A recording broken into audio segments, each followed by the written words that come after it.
That's how the final moments of Game 7 sounded and looked on Sportsnet. And Dan Shulman, the longtime voice of the Blue Jays, terrific play-by-play man, joins us on the stove on Wednesday. Dan, good morning. We could start with condolences, I suppose. You've been up there for a long time associated with the Blue Jays. A very difficult way to end a really good season. I guess speaking on behalf of Canadian baseball fans everywhere, what is your frame of mind on this day? Yeah, and you hear the tone in that call. Obviously, I was broadcasting for a Canadian audience, which means 99% of them were Blue Jay fans. So it's both, Maddie, honestly, and it's great to see you guys. I mean, they had an incredible year. They won the American League East. They beat the Yankees in the division series. They came from down 2-0 and 3-2 to beat a really good Mariners team in the ALCS, and then push the Dodgers as far as they can be pushed, much more than the Phillies or Brewers or Reds pushed them in the National League playoffs. So on the one hand, an incredible year that should be celebrated, and I hope it will be on opening day when they raise an American League Championship banner to the rafters. But on the other hand, obviously, to get that close and to not be able to win it is the ultimate heartbreak in baseball. They had opportunities, multiple opportunities, and just whether they couldn't make that one play in that one moment to win, whether it was Game 3 or Game 6, or especially in Game 7. So I don't think I've ever been a part of anything in sports, Maddie, which had both ends of the spectrum emotionally as much as this last month has had. Yeah, I would have to think your call, like on the home run that Smith hits, is almost like, oh no. How close is it to being able to do that in a broadcast? No, I didn't do that. I don't remember exactly what I did, but there was no. I don't lean that far over when that far to one side when I do it. But in my mind, let's go back to the Rojas home run in the ninth inning, which was probably the most surprising, because no disrespect, but it was Miguel Rojas. And in my mind, I'm thinking, okay, Hoffman gets Rojas, and then it comes down to Hoffman and Ohtani for the World Series. So mentally, I kind of jumped a little ahead, just inside. And then when Smith hits the home run, they still have the bottom half of the 11th to try to tie or win. And as we know, they got runners at first and third, and then the double play that we just saw to end the game. But I do remember at one point I turned to Buck Martinez, my longtime partner in the booth here in Toronto. I don't remember what inning it was, 8, 9, somewhere in there, maybe 10. And I said, Buck, only 6 times ever has the Game 7 of a World Series gone to extra innings. And given the craziness and the back and forth and everything that's gone on in this game, this has to be one of the most compelling games in Major League history, regardless of who you're rooting for, or even if you're not rooting for anybody. It has to be one of the most memorable, compelling games in Major League Baseball history, and I stand by that. But again, as a guy who broadcasts in Canada for millions of Blue Jay fans and feels very lucky to do so, you get a little bit emotionally invested. Any home broadcaster will tell you that. And I was really rooting for them. They have and I'm sure this came across on TV, and you guys know this. They had a great culture, great group, likable guys, loved one another, couldn't wait to get to the ballpark every day. And I thought it was going to happen when they were up 3-0, 4-2, whatever it was in Game 7. I thought they had an excellent chance to bring it home, but credit to the Dodgers too. I mean, they hit 3 home runs late, and Yamamoto was incredible. And that's kind of a once in a decade, once in a generation kind of performance to do what he did in 3 different games in that World Series. That's right. We're going to talk a little bit more about Yoshinobu Yamamoto later on this program. I have so many questions for you, but I want to start with this. The compelling nature of this World Series certainly reflected in the ratings, not only here in the U.S., but worldwide. Correct me if I'm wrong here on these numbers, Dan. Roughly 41 million people in Canada. And 1 out of every 3.5 TV sets or so was watching the World Series last week?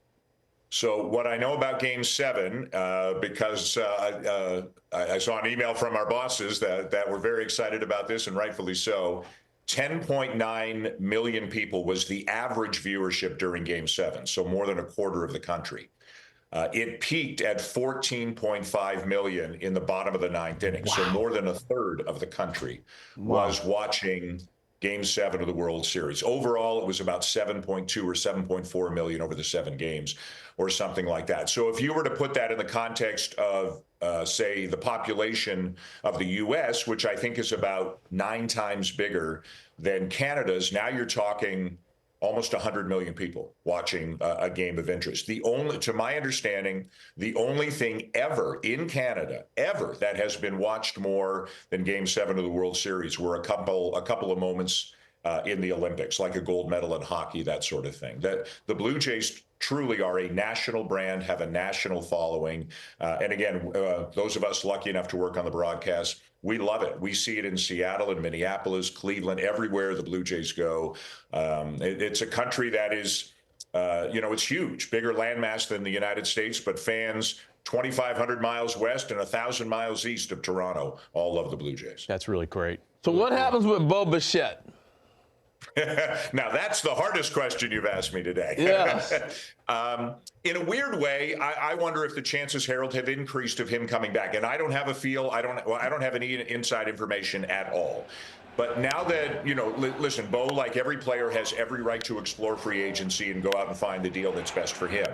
But I wonder if, having been a part of a team that won, and they did win this year, makes him more likely to say, man, this is pretty special here, and this could be special going forward. Ultimately, obviously, the contract terms, years and dollars, that's a big, big part of it. We know that with every professional athlete.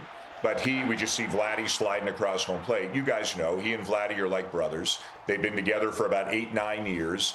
And now they've experienced together what it feels like to be a part of a this winning run to me, Bo's a big part of it. I mean, I go back to when he signed, and as the Jays started to turn this organization around, him bringing players to the house, him feeding guys, his parents involved, working through the minor league system. I think he looks at this like, this is my team. So it'll be interesting to see what he ends up doing. But obviously, it will come down to dollars and cents. But I think there's a good chance he goes back.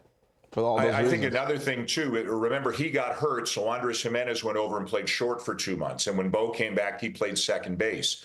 Does it matter to Bo Bichette to be a shortstop, or would he be willing to accept second base if the Blue Jays asked him to move to second base? I don't know the answer to any of those questions, but I'm sure behind closed doors, all of those conversations are happening as well. Yeah, Dan, I want to hit you with this, getting back to the World Series and the mechanics of calling it and what it meant to you personally. And I don't know if Joe and Jack were ever mic-side together for a World Series, Chip and Skip. The father-son duos that work Major League Baseball. Your son, Ben, the radio voice of the Toronto Blue Jays, you guys were both calling a World Series for the team that you worked for. That has to resonate with you as being just extremely special. Yeah, it was really cool. And that shot we're seeing is Fox talking about it for a few seconds. And thanks to Joe Davis, John Smoltz, and their producer, Pete Macheska, for doing that. It is special. I mean, as you guys know, I'm from Toronto. I grew up here. Ben did, obviously, as well. By the way, on some of the big moments, some of the big home run calls for the Blue Jays, he absolutely kicked my butt this October.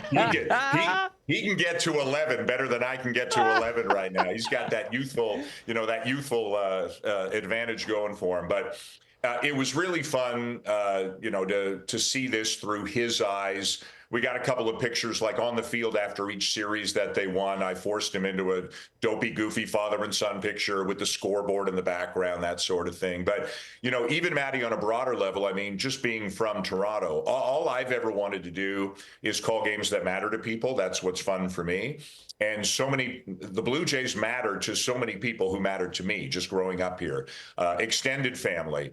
I've got one of my sisters I don't think she'd ever watched a baseball game ever, had never watched her brother do a game in 30 years. She's hooked. I'm getting texts at 2 p.m. during the World Series. I can't wait for the game tonight, and who do you think's going to start, and stuff like that. This team really caught the imagination of a lot of people, and I think that's going to continue and spawn a whole new generation of fans. But for somebody like Ben, he wasn't born for 92, 93. He remembers 2015, 2016 when they were in the ALCS both years. But for him to be a part of it and calling games for a team that went to the World Series, pretty cool movement. Hey, real quick, I know we got to let you go. When did you see it for Ben being a broadcaster? When did you go, man, I think he's got the pipes. I think he can do this? he was probably about 13 when he said, I wanted to get into this, and he always wanted to go to Syracuse. And I showed him a couple of other schools, and let's keep your options open. And then he got into Syracuse, which, you know, as you guys know, if you want to be a broadcaster, that's one of the places you look at because they can churn him out. And, you know, then he did the Cape Cod League, and he did Fort Wayne in the minors, and he did some kind of semi-pro baseball up here. And he called like 7 different sports at Syracuse. And you never know until you know, I guess. I would say it's when he got probably to Fort Wayne. He did a year with the Tin Caps in the Midwest League, San Diego's A-ball team, and getting a chance to listen to him do a lot of games there. I said, boy, he knows his stuff, and he's a tireless worker too. And his prep skills, because he's younger and smarter than I am, his ability to prep and get ready for games has blown by my ability as well. But I'd say Harold, he knew when he wanted it, probably 13, 14. But once he got into the minor leagues, probably is when I really began to feel it. His is the generation that is probably right on the verge of remembering Harold's national insult that Canadians don't know how to play catch. I think they're over that. People got that wrong to this day. Will you explain? I had a guy. We're getting on the elevator, going up to the press box, and I'm walking out, and the guy goes, That's at this World Series? Yes. The guy goes, oh, you still think Canada can't play baseball? No way. I go, that's not what I said. He said that to you? A random dude just said that to you? Yes. Oh, my God. Dan, I don't know if you remember the story, but it was a I remember the story. 2016. But that wasn't me on the elevator. I saw Harold, and we got along great. That's so good. I love it. Hey, Dan, we appreciate your time, man. We always love having you on the program. Love your work and your perspective. Thanks for the visit, and we'll talk to you again down the road.